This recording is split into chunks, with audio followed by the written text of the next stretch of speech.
Estamos aquí un día más, un chaval más que el Señor nos regala esta tierra que está prácticamente al borde del juicio de Hashem por el comportamiento, por las cosas que se están dando últimamente. Las personas cada día están más alejadas de Dios. Es un remanente el que el Señor ha apartado. Y eso le damos las gracias a Hashem que nosotros pues estamos dentro de ese remanente que Él ha escogido de antemano. El aparachá de hoy se llama Masei. Masei. Vamos a escribirlo acá. Masei. ¿Qué sería así?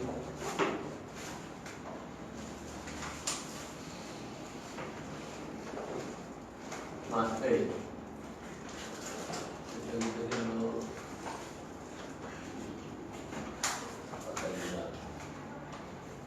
Masei. Una palabra hebrea cuyo significado, leamos aquí el texto de Números. Vamos al número 33, capítulo 33. Este ya viene siendo la última parashá que tiene que ver con el libro de Números. Ya la otra parashá comienza el otro libro que queda pendiente. Este ya sería la parashá número 43.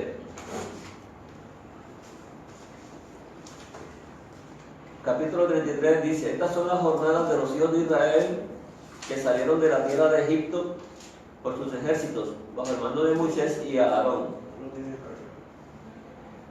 Esta palabra, la palabra jornadas, que aparece aquí, tiene que ver con las marchas que ellos hacían, ¿verdad? Con las etapas que ellos iban haciendo. Esto está en el número 9:15, para tener un poquito más de sobre esto. Número 9:15.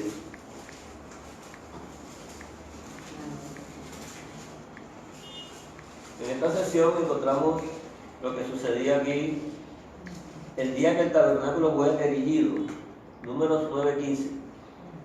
La nube cubrió el tabernáculo sobre la tienda del testimonio, y a la tarde había sobre el tabernáculo como una apariencia de fuego hasta la mañana. Así era continuamente la nube, lo cubría de día y de noche la apariencia de fuego. Cuando se alzaba la nube del tabernáculo, los hijos de Israel partían, y en el lugar donde la nube paraba, allí acampaban los hijos de Israel.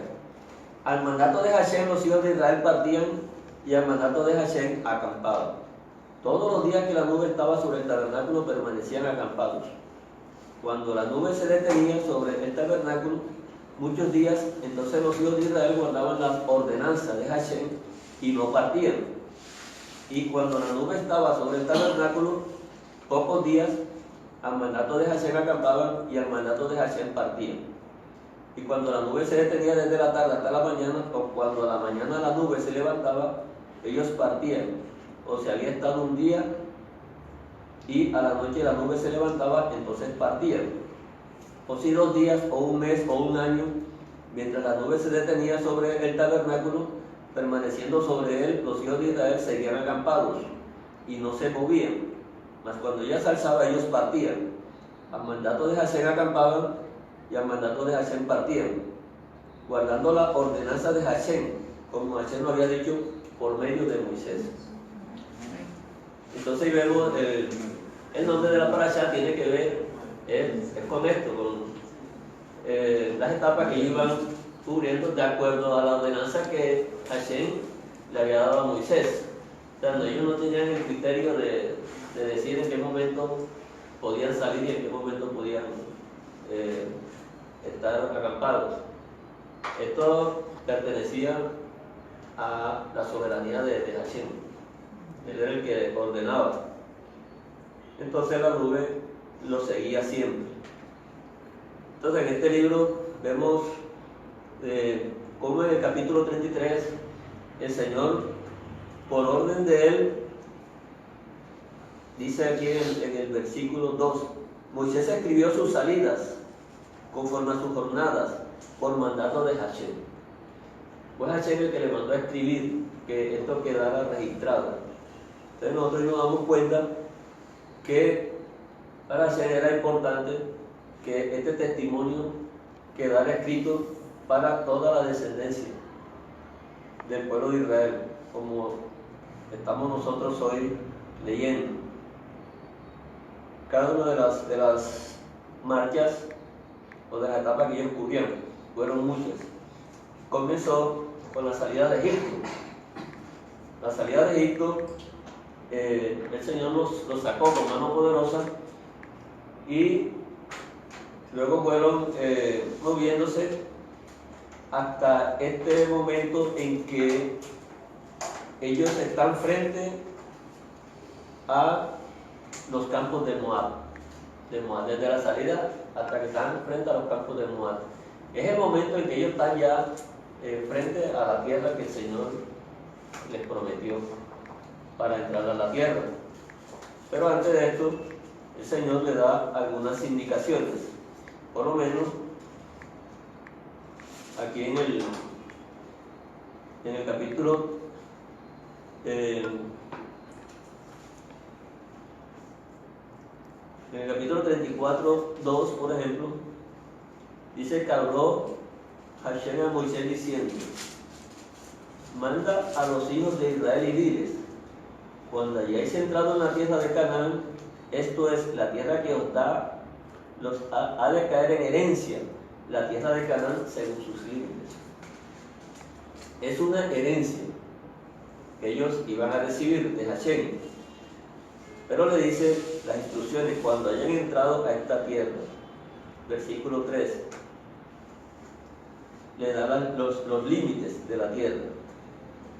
Aquí en el 33, versículo 50 también le dice: habló Hashem a Moisés en los campos de Moab junto al Jordán frente a Jericó diciendo: habla a los hijos de Israel y diles, cuando hayáis pasado el Jordán,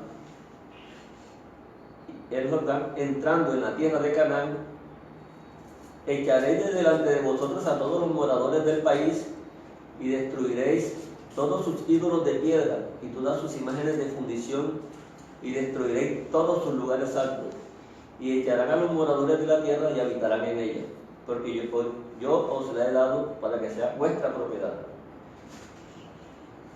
Y heredaréis la tierra por sorteo, por vuestras familias. A los muchos daréis mucho por herencia y a los pocos daréis poco por herencia. Aquí dice por sorteo, la palabra goral es lo que se traduce como sorteo o suerte, pero en el Señor no existe la suerte, no existe el agüero, no existe. Eso es lo que trató de hacer Bilán, y él se dio cuenta que en él no hay, en Israel no hay agüero.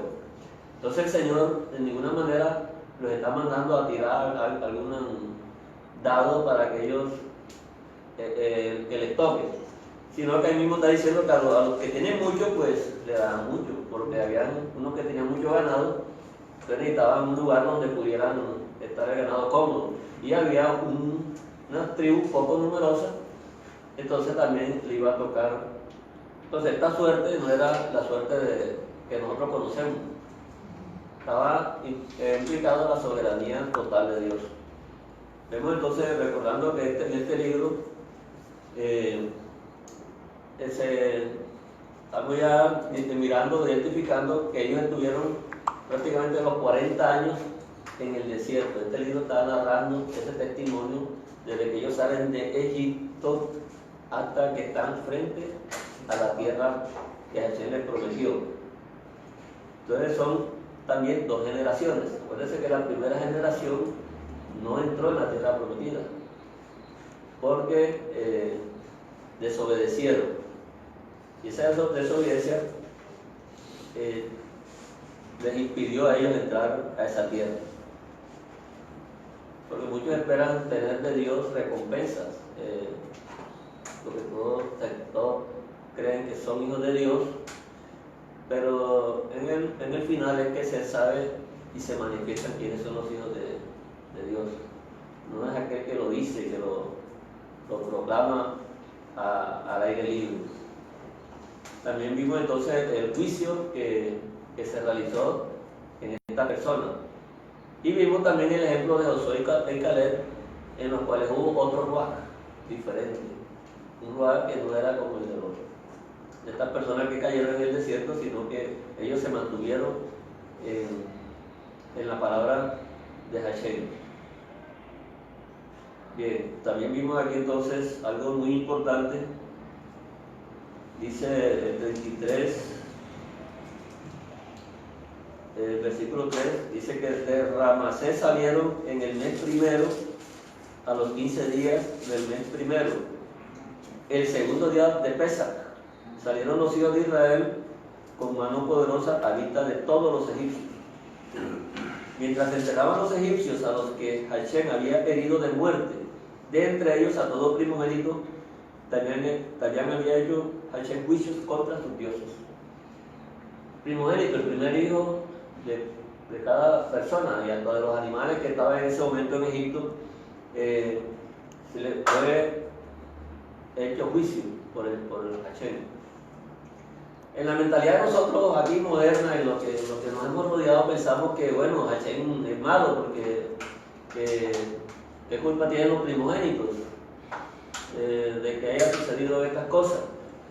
De que el Señor haya hecho juicio. Es que el juicio de Hashem se realiza en este mundo así Él no estuviera aquí. Así Dios no hubiera estado en este mundo, ya el juicio de este sistema era totalmente la destrucción. Entonces sabemos que es Hashem el que sostiene la vida aquí, es el que sostiene esto. Ya estuviera desaparecido hace mucho tiempo. Entonces nosotros estamos aquí es por la misericordia de Dios. Amén. Estamos en un tiempo extra. Y aquello que tenemos esa mente que el Señor nos ha dado, sabemos y reconocemos que es así. No, este mundo no tiene las condiciones actuales para que el ser humano estuviera vivo. Hay mucha violencia, hay mucho egoísmo, los gobiernos no les importa a su gobernado y todas estas cosas que vemos en cualquier parte donde nosotros nos metemos y miramos, siempre vamos a ver que se mueve la corrupción total. Eso es lo que mueve el mundo sin Dios. Entonces Hashem, por eso vino nuestro Señor aquí, vino a interrumpir ese procedimiento de corrupción que se creó aquí por la maldad. Entonces una de las cosas que vemos en este asunto de la primogenitura es que tenemos que ver en las cosas terrenales, las cosas celestiales, y las cosas terrenales nos sirven de sombra y nos sirven de comparación para poder entender las terrenales. Entonces, si vemos una destrucción de los primogénitos y vemos que hubo un juicio contra dioses, es porque ya hemos visto que un dios es una imagen que degrada la imagen perfecta de Dios, o sea, de lo eterno. La imagen de un ídolo lo que hace es desvirtuar la imagen real de Dios. Entonces ya un ídolo lo que está mostrando realmente es la fatalidad de las cosas. Los egipcios adoraban muchos dioses, tenían muchas imágenes. Entonces en ningún momento la imagen de Dios podían ellos encontrarla mientras estuvieran poniendo delante de Dios otras imágenes. Entonces la imagen de Dios no consiste en un muñeco, y Él lo dijo en el libro de Deuteronomio: mira que ninguna figura han visto ustedes el día que yo hablé con ustedes, ninguna figura han visto. O sea, no me comparen a nada. Entonces la imagen del Señor no consiste en hacer figuras, en hacer imágenes, sino Hashem había herido de muerte, Dios Hashem juicios contra sus dioses. Había una forma de que tuvieran ellos, que los primogénitos no murieran. Sí, había algo, tenían que poner una señal en las puertas para que cuando viniera el ángel que hería de muerte pasara por alto, que es lo que significa Pesach, pasara por alto. Los que escucharon la voz del Eterno y pusieron en su corazón esa esperanza, lo hicieron, y no murió ninguno de esos primogénitos. No murió ninguno de esos primogénitos. Así que el asunto también tuvo por obediencia. Dice aquí en Números 3:12. Vamos a ver aquí en Números 3:12. Y miramos que esto...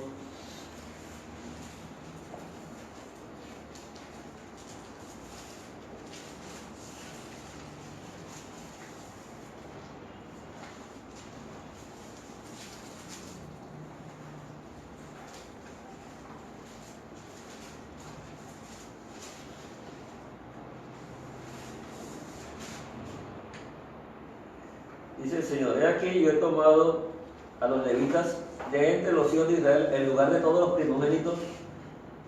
Los primeros nacidos entre los hijos de Israel serán pues míos, los levitas. Porque mío es todo primogénito, desde el día en que yo hice morir a todos los primogénitos en la tierra de Egipto. Santifiqué para mí a todos los primogénitos de Israel. Así de hombres como de animales, míos serán. Yo Hashem. El juicio de los primogénitos podía ser evitado por la obediencia a poner la señal que el Señor había pedido. Por lo tanto, desde este momento, los primogénitos que cumplieron ese mandato son los que están en el momento protegidos por el Señor. Por lo tanto, desde ahí en adelante, todo primogénito iba a estar respaldado, era mediante ese sistema de la primogenitura. Es una imagen de Dios, la primogenitura. Por lo tanto, aquellos que en este momento, como dice el Señor, los hijos de Israel, que no habían estado en ese momento protegidos, los que iban a nacer luego, tenían que entrar en ese sistema. Por eso el Señor aparta entonces a la tribu de Leví, para que mediante ellos, que iban a ejercer el sacerdocio, pudieran ellos hacer, digamos, de mediadores con el Señor, de mediadores con los primogénitos con el Señor. Y de esa manera todo primogénito iba a ser del Señor, tanto los animales, porque los animales que no se pudieran redimir tenían que ser sacrificados.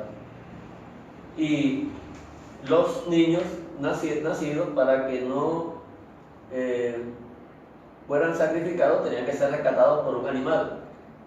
Tenían que ser rescatados por un sacrificio, una oveja, y pasaban a ser del Señor. Entonces todo esto, aquí en el 3:13, sí, ya lo dije. Ahora veamos el 3:41.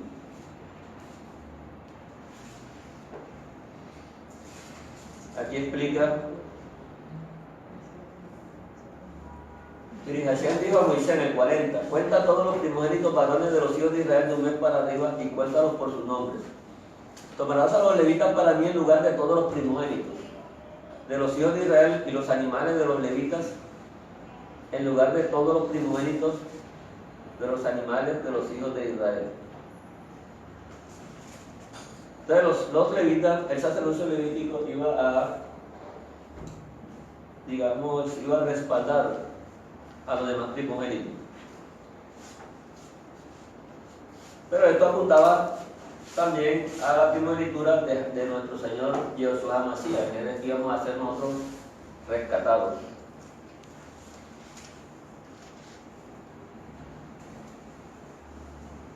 Entonces, este es un paso importante que también nos recuerda el libro de Números, el capítulo 33. Luego describe todo los recorridos que ellos hicieron, las etapas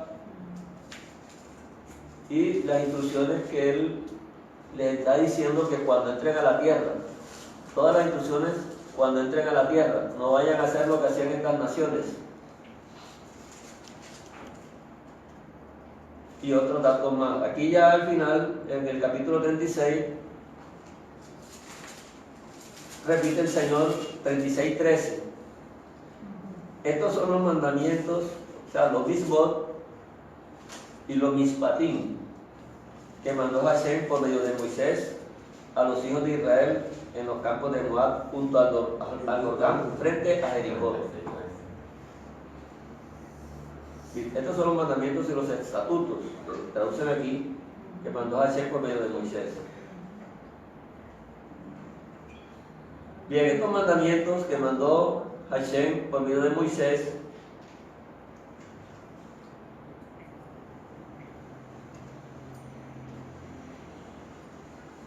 no lo debía, o sea, no son lo que se refiere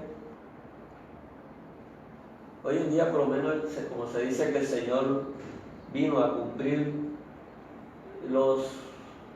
todos los mandamientos por nosotros, lo cual es un error. No podemos decir que Él vino a cumplir la ley por nosotros, ¿cierto? Porque los mandamientos que están aquí precisamente eran para el pueblo de Israel, los cuales muchos de ellos no obedecieron. Vamos a ver esa diferencia entre cuáles son, en qué obediencia tuvo nuestro Señor Hashem, nuestro Señor Yehoshua, y la diferencia tuvo con los hijos de Israel. Porque sabemos que de todos modos el Señor no recogió maná en el desierto, los cuales tenían unas leyes. Él no estuvo en la recogida del maná en el desierto. Él no mató ovejas en el tabernáculo, no ejerció sacerdocio, lo cual entonces hubiera sido un mandamiento que le hubiera tocado cumplir. No fue a la guerra, ¿verdad? Él tampoco comió el fruto prohibido que comió Adán y Eva. Él no tuvo nada de que arrepentirse. Él no tuvo que confesar un arrepentimiento. Y estos son mandamientos que están en la Torá para el pueblo de Israel. Entonces Él vino aquí, vino a completar lo que en la Escritura hablaba de Él y que estaba pendiente. Él vino a cubrir ese faltante. Y Él vino a obedecer. ¿Qué cosas vino a obedecer al Señor? Vamos a leer Lucas 24, 44.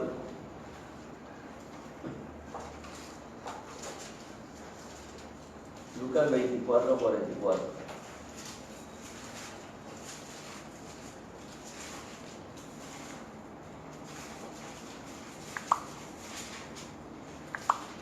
Entonces, esta es la excusa que muchos ponen para decir que el Señor vino a cumplir toda la ley y ya nosotros no tenemos nada que cumplir. Pero si hacemos esa comparación, ya nos quedaría entonces la pregunta esa, ¿verdad? Entonces, ¿cuáles son los mandamientos que Él cumplió? Y nos damos cuenta que hay cierta diferencia. Aquí en Lucas 24, 44 podemos ver Lucas 24, 44. Y les dijo, estas son las palabras que yo les hablé, estando aún con vosotros, que era necesario que se cumpliese todo lo que está escrito de mí en la ley de Moisés y en los profetas y en los salmos.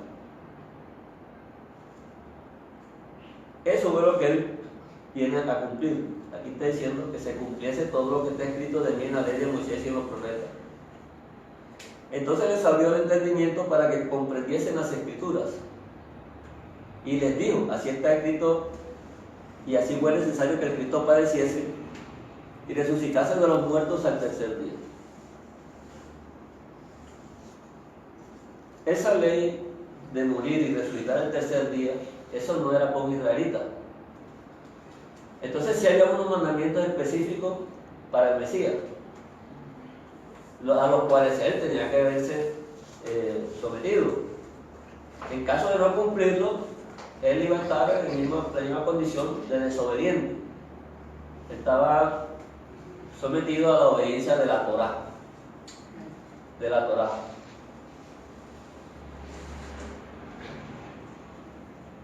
Entonces podemos ver que no encontramos excusa para decir que el Señor vino a cumplir los mandamientos de los israelitas o de los seres humanos simplemente para el hecho de que ya a nosotros no nos toca cumplir nada. Y aquí está mostrando que tanto los profetas, los salmos y la ley de Moisés estaban hablando de las obligaciones que tenía a lo que estaba comprometido nuestro Señor Yahushua HaMashiach.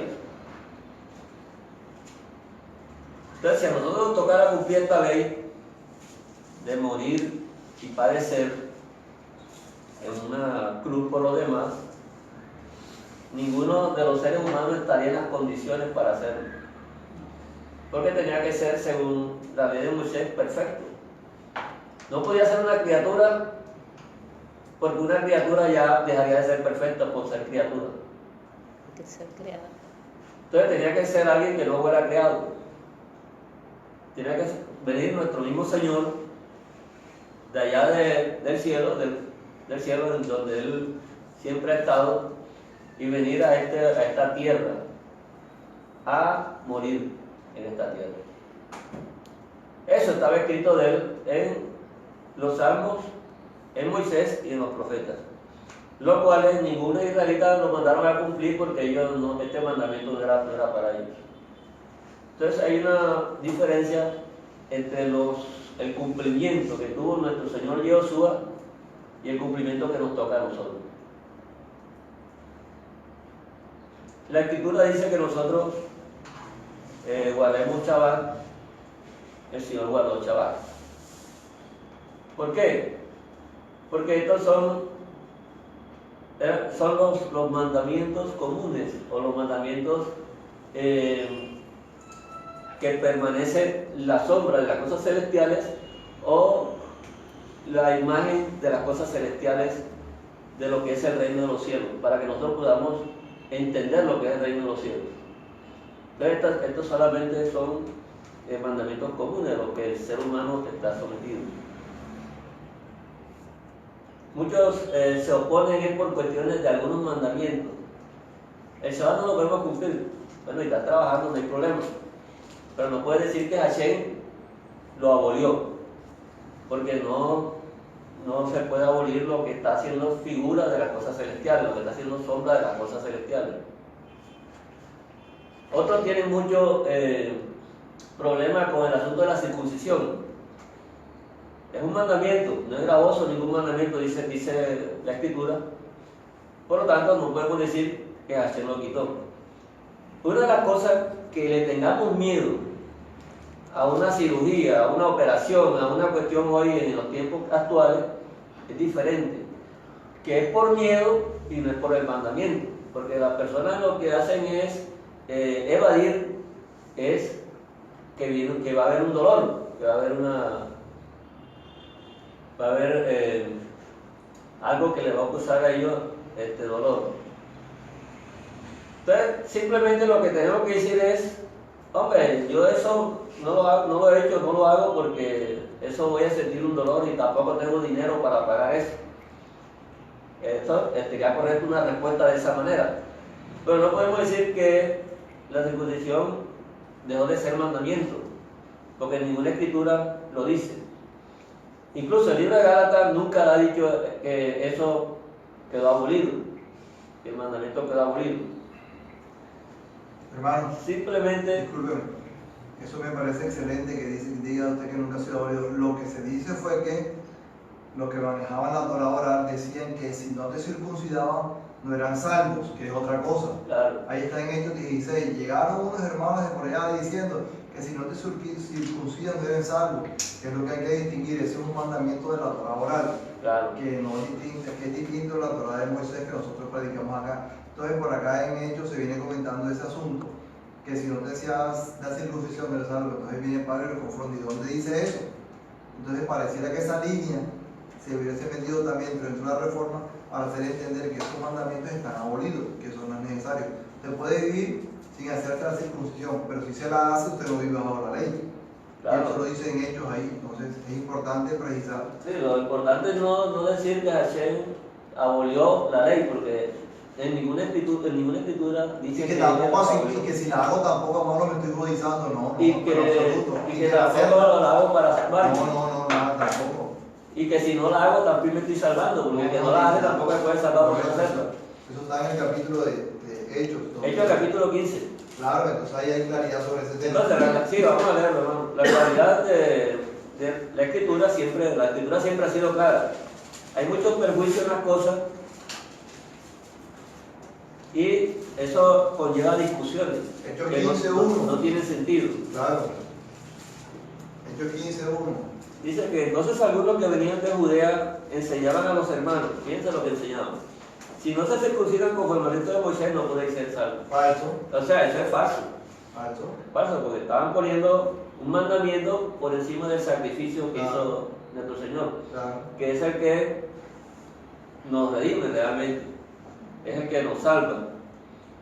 Y tampoco que si me la hago, entonces obviamente, de alguna manera estoy judaizando, tampoco es Tampoco cierto. se está judaizando. O sea, ni el que lo hace es nada, ni el que no lo hace tampoco es nada. O sea, cuando el libro de Gálatas habla de la justificación, Así es. todo el libro habla de la justificación y nos dice que el que justifica es Josué. Claro, lo que no pudiste haber sido justificado por la ley de Moisés, termina diciendo ya. Hechos 13:39, vamos a leerlo, hermano. Hechos 13:39. Es interesante, aquí está. Ese es. Primero dice el 38. Sepan esto entonces, varones hermanos, que por medio de él se os anuncia el perdón de pecados. Claro. Y que de todo aquello de que por la ley de Moisés no pudiste ser justificados, en él es justificado todo aquel que cree. Entonces, este libro de ellos está mostrando que es por la fidelidad del Señor, Josué. ¿Por qué? Por lo que él hizo. Por eso estamos haciendo una separación entre los mandamientos que le correspondían a Hashem para justificarnos, que no estaba encomendado a ningún ser humano, porque ningún ser humano podía hacer eso. Tenía que ser perfecto. No podía ser una criatura, no podía ser alguien creado, tenía que ser perfecto. Y venir aquí y cumplir ese mandamiento. Entonces, por medio de ese sacrificio que se hizo, una sola vez y para siempre, somos justificados. En él se nos anuncia el perdón del pecado, no es en la circuncisión que se nos anuncia el perdón del pecado, ni es en guardar el Shabbat que se nos anuncia el perdón del pecado. Es lo que él hizo. Entonces, este versículo 39 nos está mostrando que nunca la Escritura ha dicho que alguien se salvaba por guardar ley. Porque el mismo texto está diciendo que por todo aquello que por la ley de Moisés no pudiste ser justificado. Entonces, si Adán y Eva no pudieron ser justificados por la ley de Moisés, ni ninguno de los que vinieron después de ellos, ni Enoch se justificó por la ley de Moisés. La ley de Moisés nunca fue dada para justificar a alguien. ¿Sí? Nunca fue dada por Dios para utilizarla de esa manera. Entonces, como han habido muchos perjuicios y han habido cuestiones teológicas que se han venido fortaleciendo por la ignorancia y por la falta de estudio de muchas personas y porque les gustan las cosas fáciles, entonces estas cosas abundan, estos conceptos es por eso.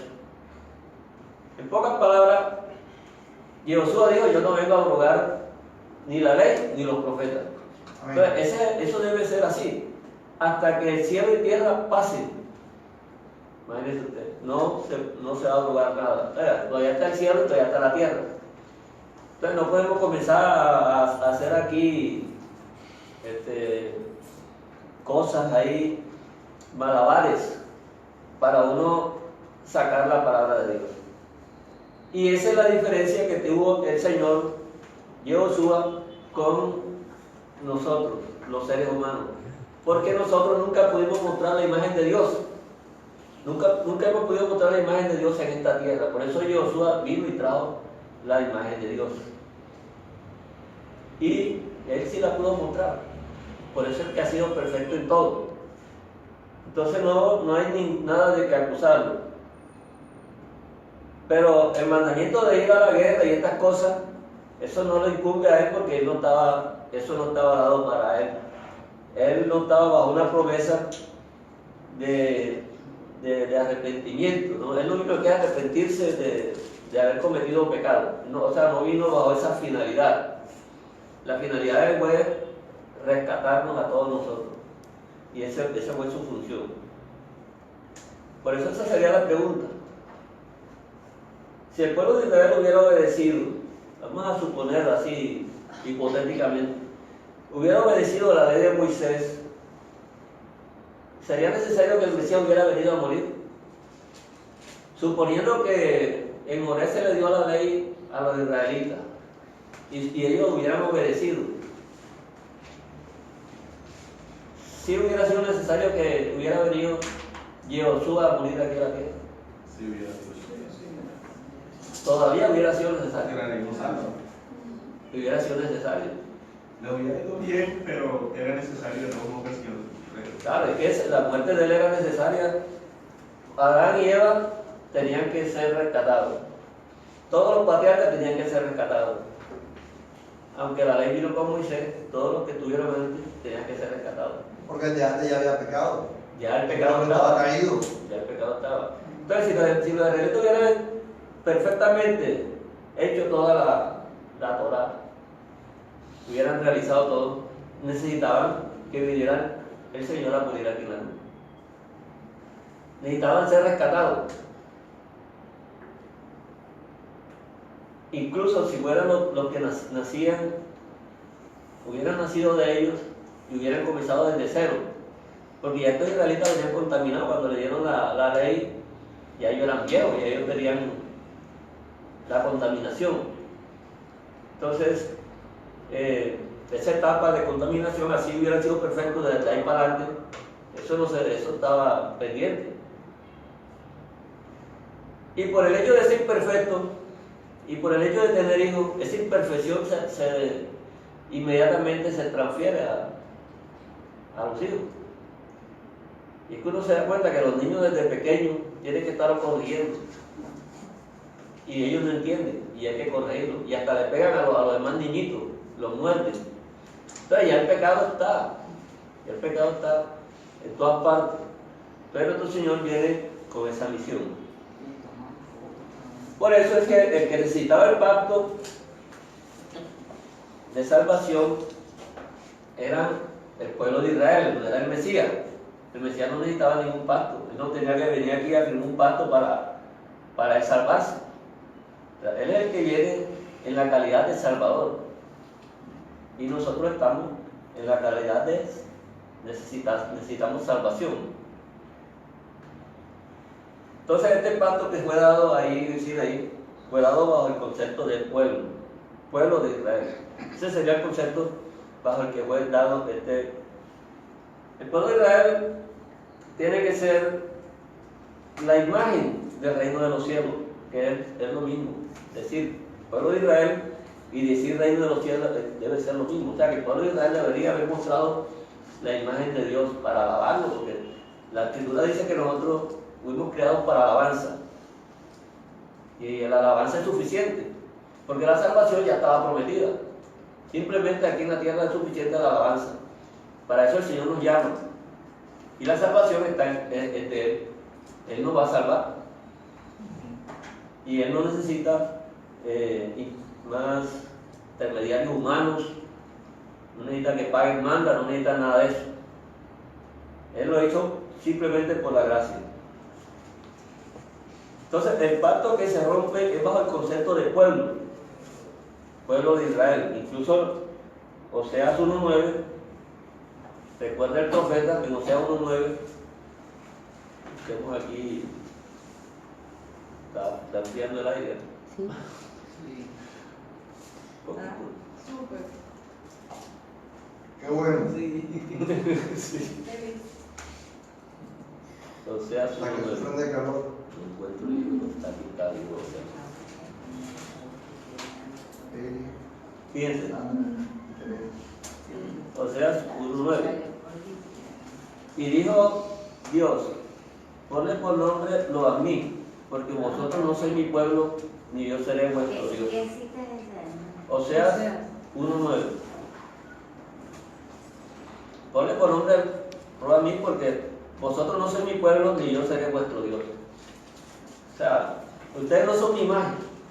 Yo con ustedes no tengo nada que ver. Porque el reino de los cielos tiene que ser perfecto, porque el Señor es perfecto.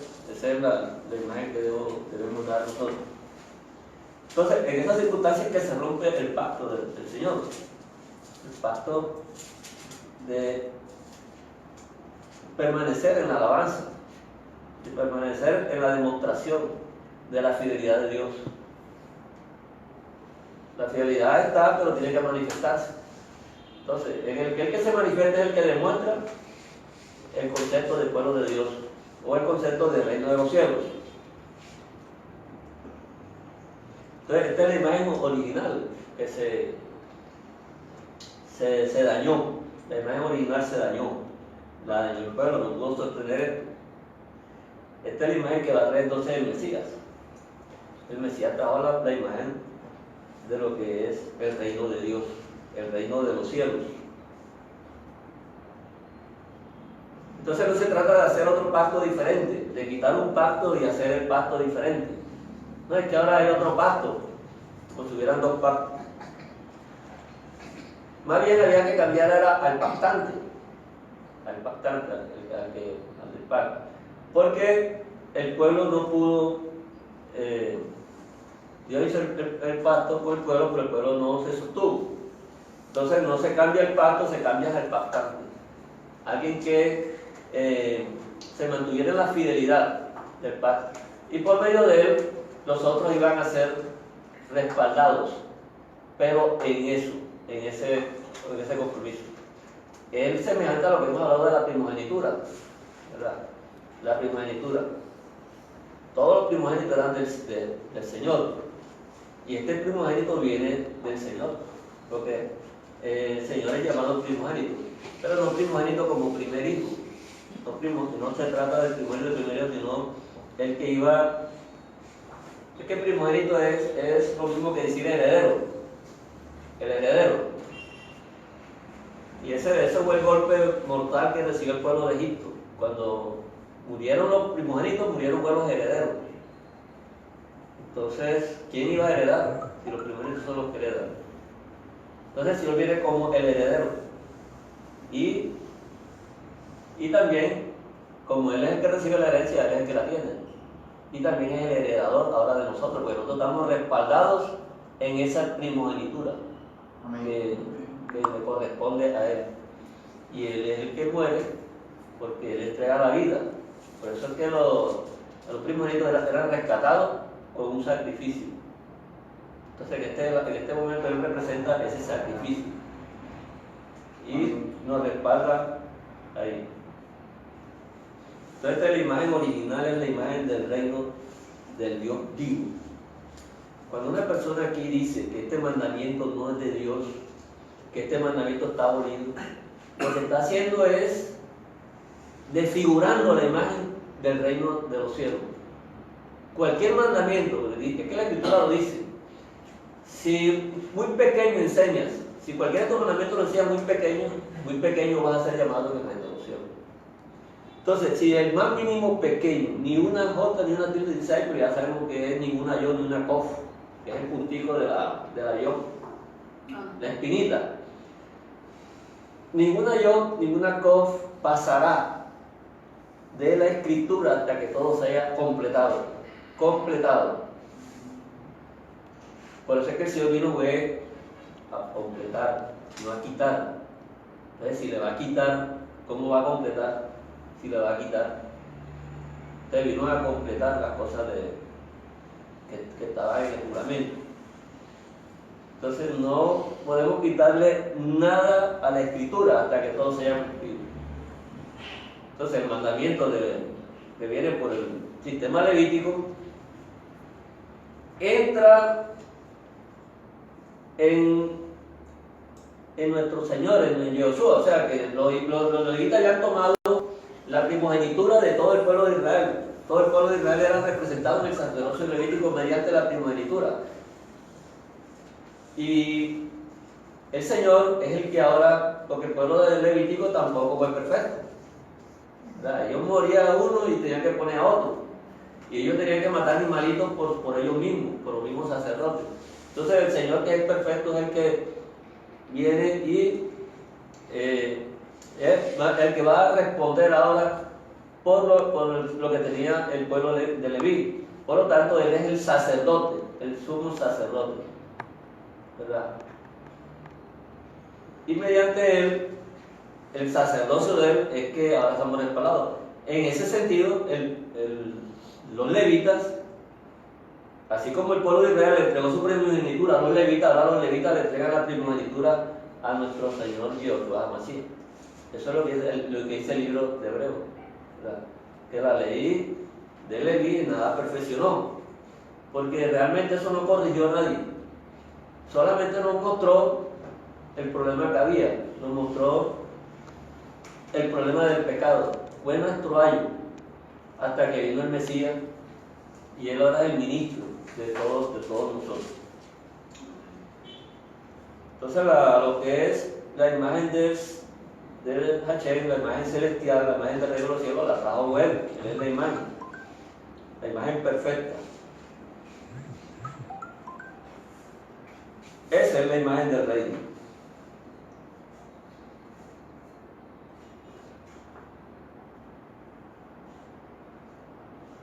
El pueblo de Israel ya se había hecho el juramento.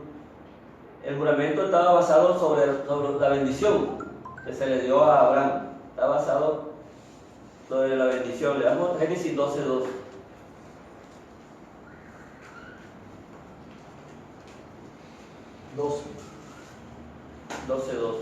Génesis 12:2.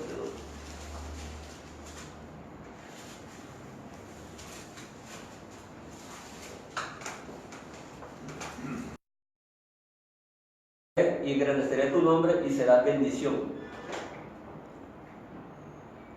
Entonces, si un israelita había pecado y ya no hay forma de regresar, porque el pecado es causa de la muerte, esa es la paga del pecado, la causa de la muerte, entonces no había ninguna forma de regresar. Por la ley de Moisés no hay ninguna forma. Por eso la promesa había sido hecha mucho antes. Había sido hecho mucho antes. Y está basado en la bendición de Hashem. Entonces, la bendición de Hashem que se le da bendecirá a los que te bendijeren y a los que te maldijeren maldeciré, y serán benditas en ti todas las familias de la tierra. Bien, Abraham murió. ¿Cómo puede Abraham bendecirnos a nosotros si está muerto? Bueno, esto estaba dado en base al juramento de la bendición sobre que iba a recibir el pueblo. La palabra bendición entonces es pertenecer al pueblo. De alguna manera, una persona tiene que pertenecer al reino de los cielos para poder estar de acuerdo a lo que es la imagen de Dios. Fuera de esa imagen nadie puede ir a lo perfecto, porque no hay forma. Todo tiene que estar respaldado por la imagen de Dios. Entonces la imagen de Dios en este momento en Abraham es injertado, es la bendición. Tendríamos que ser injertados en el pueblo. Tendríamos que ser injertados, y este es realmente el fundamento del pacto que el Señor ha prometido. Fíjense que esto se repite en Génesis 26:3.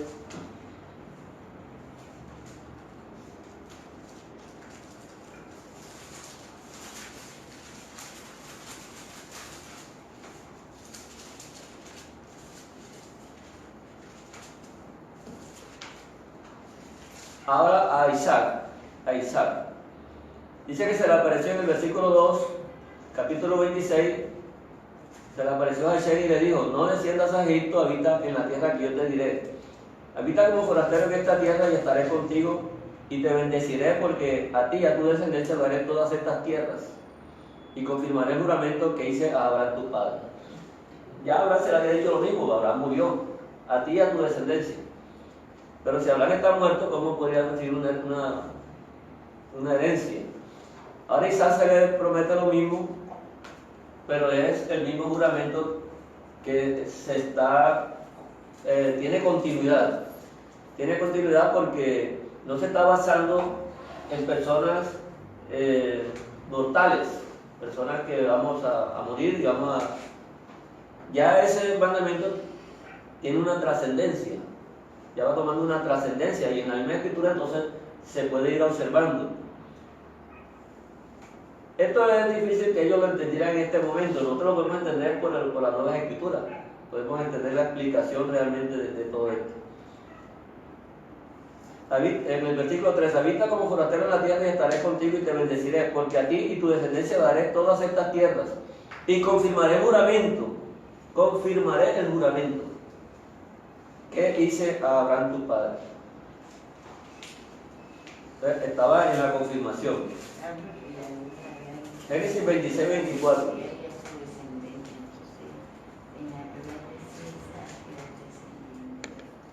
Génesis 26, 24 también lo recuerda. Se le apareció a Hashem aquella noche y le dijo: yo soy el Dios de Abraham, tu padre, no temas, porque yo estoy contigo y te bendeciré y multiplicaré tu descendencia por amor de Abraham mi siervo. Génesis 28, 3.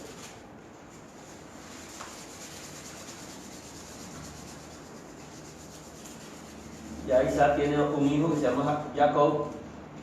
Dice, entonces Isaac llamó a Jacob y lo bendijo y le mandó diciendo: no tomes mujer de las hijas de Canaán, levántate, ve a Padán Aram, a casa de Betuel, padre de tu madre, y toma allí mujer de las hijas de Labán, hermano de tu madre. Y el Dios omnipotente te bendiga y te haga fructificar y te multiplique, hasta llegar a ser multitud de pueblos. Y sigue la promesa que está haciendo el Señor. Entonces todos los patriarcas fueron recibiendo la misma promesa. Se iba confirmando, la promesa no desaparecía. Ellos morían, pero la promesa no desaparecía.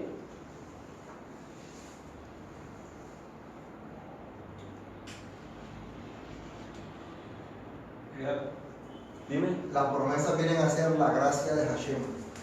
Claro, porque la Sí, promesa claro. se viene renovando. Entonces es la gracia de Dios que se viene manifestando a lo largo del tiempo, para que haya seguridad en lo que se venía. Se venía confirmando, Claro. confirmando. Y esa era parte de la gracia en sí misma. Exactamente.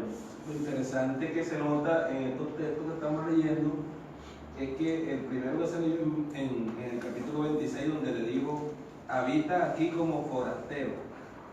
Ajá. Y acá ya vemos ya que seguramente ya en su vejez le está diciendo él a su hijo Jacob, le está diciendo que para que él también le dé la bendición de Abraham. O sea que ya él sabía que no era en esta vida, porque ya se le había dicho que iba a ser como forastero, pero que le iba a heredar. Tiene una palabra clave ahí, forastero. Todos nosotros somos forasteros en esta tierra. Amén.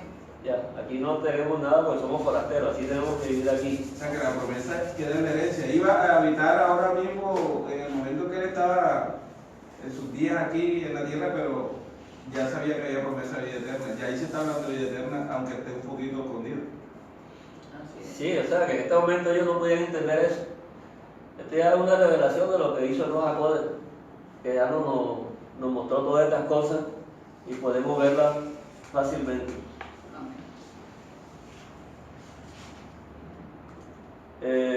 Vemos aquí en el Salmo 133, versículo 3. Entonces el Señor dice, en los salmos, lo que escribieron en los salmos, Moisés en los salmos y los profetas. No hay nada desconectado.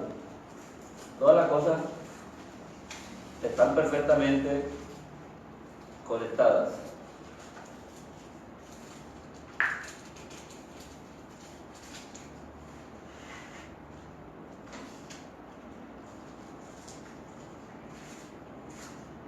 Como el rocío de Hermón, que desciende sobre los montes de Sión, porque allí envía Hashem bendición y vida eterna. ¿Qué verso es ese?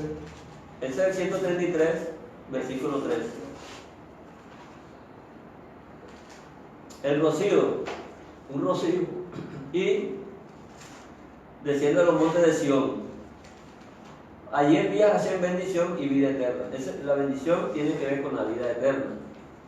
La bendición del pacto que estamos hablando tiene que ver con la vida eterna, no con la vida terrenal. Entonces nos cansamos pidiéndole bendiciones a Dios.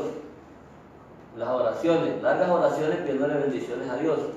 Y muchas veces erramos el blanco realmente de la bendición que está en el pacto del Señor, es la vida eterna, es lo que tiene que ver con la vida eterna.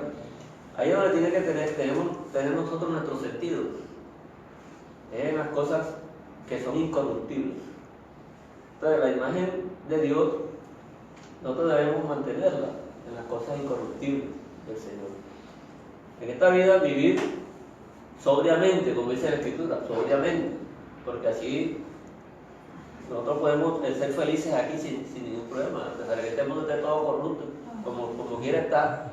Nosotros no participamos de la corrupción de este mundo y podemos vivir nuestra vida, podemos ayudar a las personas que podamos y podemos llevar el mensaje sin temor y sin miedo.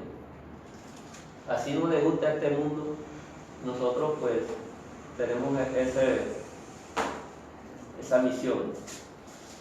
Entonces esa es la imagen del Señor. ¿Cuál sería la imagen o la no imagen del Señor? Vamos a buscar Romanos 1:23.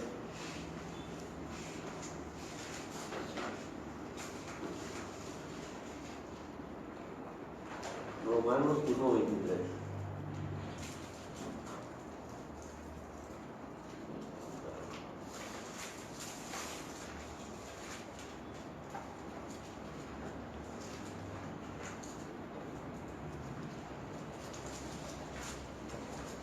Fíjense que aquí lo dice, cambiaron la gloria de Dios, 1:23 Romanos. Incorruptible en semejanza de imagen de hombre corruptible, de aves, de cuadrúpedos y de reptiles. Por lo cual Dios los dejó en la inmundicia de su concupiscencia, de sus corazones, de modo que deshonraron entre sí sus propios cuerpos. Cambiaron la verdad de Dios por la mentira, honrando y dando culto a las criaturas antes que al Creador, el cual es bendito por los siglos. Amén. Entonces la inmundicia, la concupiscencia, la mentira, es la negación de lo que es la imagen de Dios. Y eso fue lo que cambiaron ellos, por otra imagen. El mundo ofrece imágenes. Y cada quien agarra la imagen que más se acomoda a su gusto. A su gusto. Por eso es que el Señor dice que lo gocemos en su casa. Mira cuando leemos en el capítulo 58 de Isaías, dice que si retrajáramos nuestro pie de hacer el mal en el día de Shabbat, en el día de Shabbat, encontraríamos la delicia de nuestro Dios. Que si estamos conectados con el reino celestial, con el reino eterno, con el reino de Dios, el reino de los cielos, es cuando vamos a encontrar la delicia que tiene que vamos a estar conectados con las cosas verdaderas, con las cosas de Dios. Entonces el mundo hoy en día está desligado, está separado, está engañado en otras imágenes que no son las imágenes del Señor. Vamos a ver cuál es la imagen que trajo el Señor aquí. 1 Corintios 5:19. ¿Qué fue lo que vino a hacer nuestro Señor Josué aquí? Que no era mandamiento para los hijos de Israel, ni era mandamiento para nosotros. Y eran específicos para nuestro Señor. A eso es lo que se refiere a la Escritura cuando decía que Él debía cumplir los mandamientos.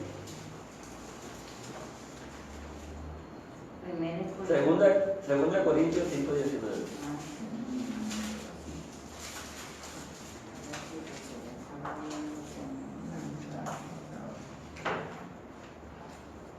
Que Dios estaba en Mashiach, reconciliando consigo el mundo, no tomándoles en cuenta a los hombres sus pecados, y nos encargó a nosotros la palabra de la reconciliación. Ese es un mandamiento que él cumplió, reconciliarnos, que era el propósito que tenían los animalitos, reconciliarnos con Dios, pero esos animalitos cada ratito tenían que llevar animalito tras animalito y no hicieron perfecto la conciencia de nadie. Entonces el Señor, Yeshua Mashiach, vino aquí para reconciliarnos con Abba, con el reino de los cielos. Hechos 26, 18.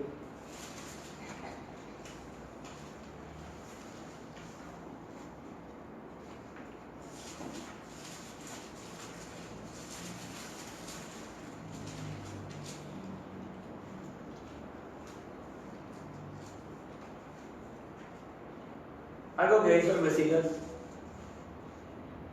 dice aquí, para que abran sus ojos, capítulo 26, versículo 18 de Hechos, para que abran sus ojos, para que se conviertan de las tinieblas a la luz y de la potestad de Satanás a Dios, para que reciban por la fe que es en mí perdón de pecados y herencia entre los santificados. Ahí está la herencia. Él es el heredero. Él es el heredero, primogénito, no del primero, del primer hijo. Primogénito es el Reshi, la primicia, que es lo principal. Eso es lo que significa Reshi, lo principal de la cosecha. Si viene lo primero y no está apto, eso no es el Reshi. Lo mejor. Se busca lo mejor de la cosecha y eso es lo que se llevaba allá. Entonces ese es el Mesías. Entonces no es lo primogénito, lo primero que nazca. Así está todo deforme, ¿no? Tenía que ser algo. Lo mejor. Porque eso era lo que representaba lo que venía después. El Señor bendecía, la cosecha era por medio de ese Reshi. Y la cosecha que se iba a recibir iba a ser en base a ese Reshi que se llevaba. Es la primicia. Entonces, si la raíz es santa, la cosecha toda va a ser santa. Entonces vale la pena que ese Reshi es el que nos está a nosotros rescatando. Entonces vino él para que nos convirtiéramos de las tinieblas a la luz. Los israelitas estaban en las tinieblas. Cuando él vino, el que nos saca de las tinieblas es él. Es él. En él es que está confirmado todo lo que es el pacto. Porque el pacto se confirmaba era con él. Efesios 1:7.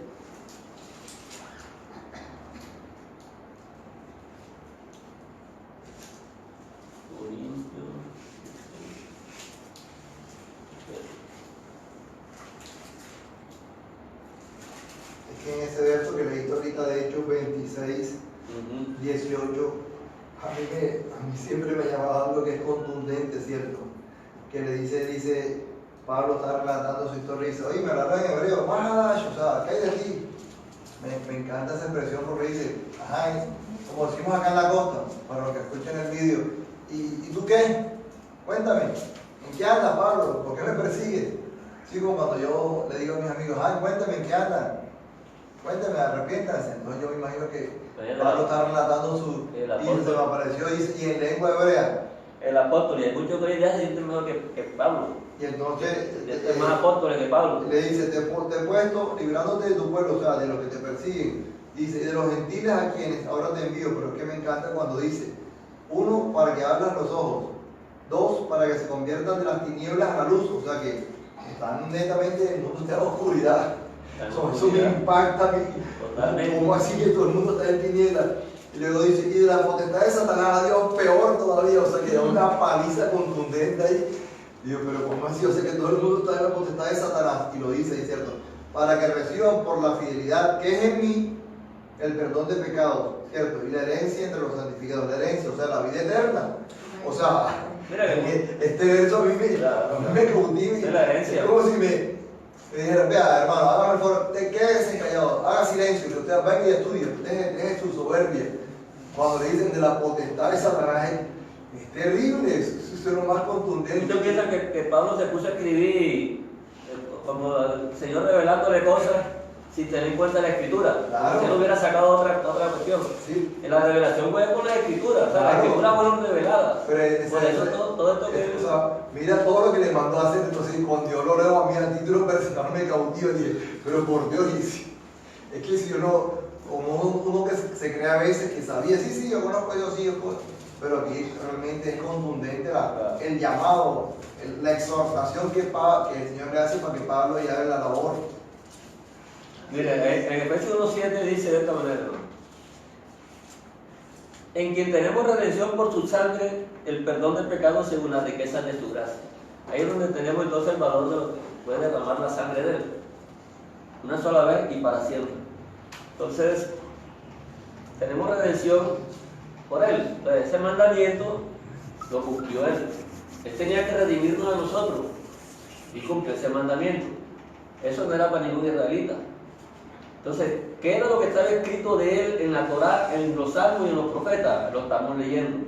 Mira Filipenses 3:20. Filipenses 3:20.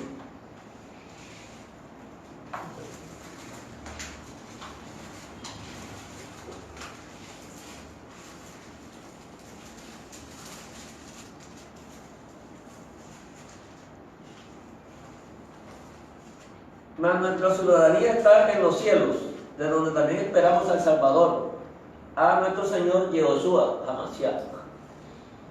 O sea, mire todo lo que el Señor cumplió aquí, y realmente esa es la imagen que el Señor mostró aquí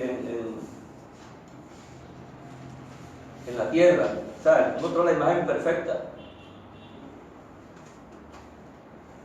Porque la imagen se corrompió, o sea, la imagen que el Señor presentó, el ser humano cada día está más enmerado en desaparecerla.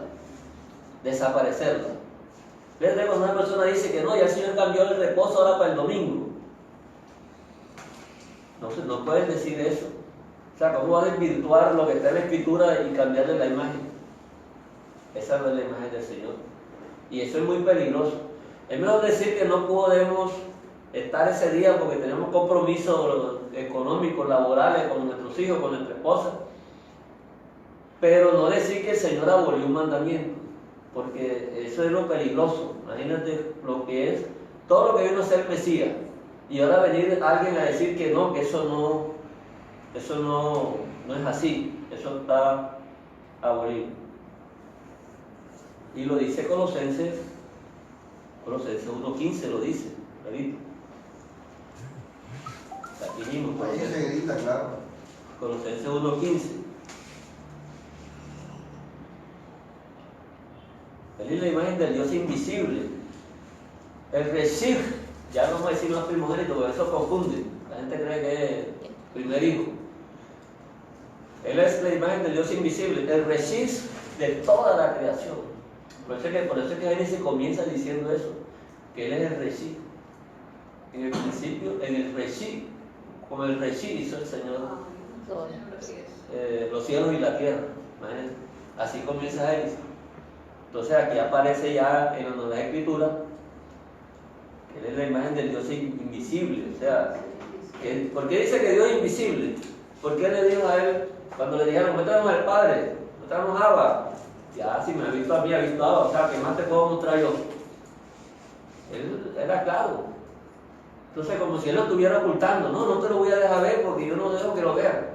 Él te está diciendo, si me ha visto a mí, me ha visto a mí allí, yo tengo toda la imagen completa de lo de allá, mírame a mí y es suficiente. No tiene que inventar más dioses,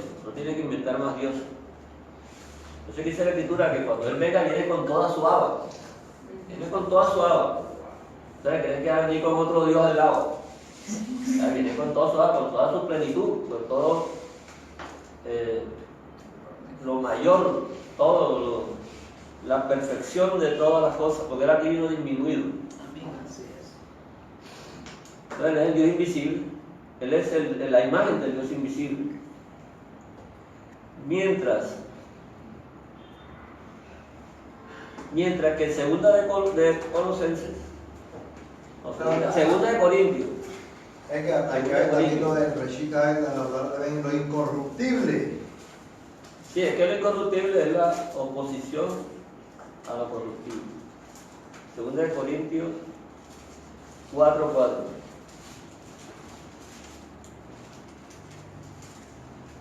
Mientras que otros están en esta situación, porque andan buscando el problema de todo radica en estar aboliendo la escritura. Ahí es donde nunca van a poder ver la imagen de Dios. Pero dice aquí 2 Corintios 4:4, en los cuales el Dios de este siglo cegó el entendimiento de los incrédulos para que no les resplandezca la luz del evangelio de la gloria del Mesías, el cual es la imagen de Dios. Es la imagen de Dios. O sea, eso está siempre claro en la escritura. Eso es lo que está en la escritura. Salmo 47. ¿Cuál fue el último? Ese que leíste. Segunda de Corintios 4:4. Salmo 47.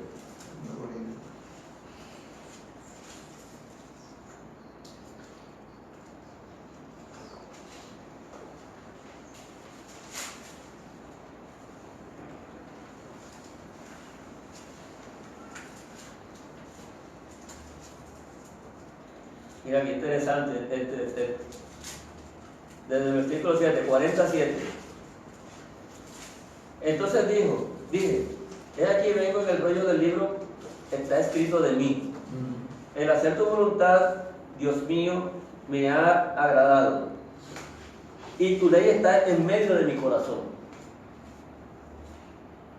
Vino a hacer la voluntad de Hashem y obedeció. Él obedeció la voluntad de Abba. Entonces no falló en ningún mandamiento de lo que la escritura estaba escrito de él.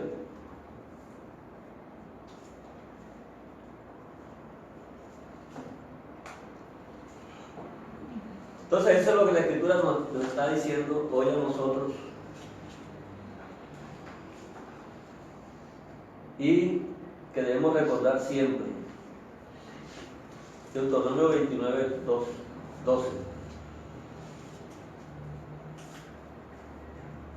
Deuteronomio 29:12.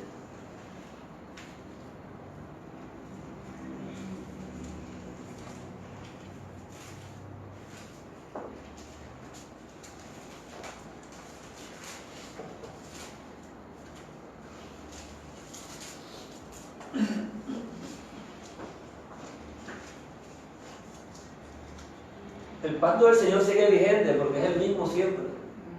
El pacto es el mismo, es un solo pacto, no hay dos pactos por ningún lado. Sigue vigente tanto en aquel tiempo como en este tiempo. Y por eso dice el Señor en el versículo 12, para que entres en el pacto de Hashem tu Dios y en su juramento, que Hashem tu Dios concierta hoy contigo. Ahí menciona el pacto y menciona el juramento. Así que están los mandamientos del Señor igualmente formando parte del pacto de Hashem. Y los mandamientos del Señor, esos son de Él. Eso es lo que le tiene miedo a las personas, porque piensan que no, es que hay que cumplir toda la ley. Y entonces están como que mirando las cosas ahí. No, el Señor no nos puso nada gravoso a nosotros. Y hoy en día lo que tenemos es que estar confirmados en ese pacto de nuestro Señor y principalmente en su juramento, todo lo que estemos en el juramento. Entonces esta es la bendición que el Señor nos trajo a nosotros. Vino de allá del reino de los cielos, del cielo, para que nosotros formáramos parte de su pueblo. Bueno, hermano, entonces esta es la paracha de hoy. Dando las gracias a Hashem, a Joshua por todas las cosas grandes que ha hecho por nosotros. Y decimos un shabbat a todos nuestros hermanos que siempre también han estado acompañándonos. Amén. Amén. Shabbat. Shabbat.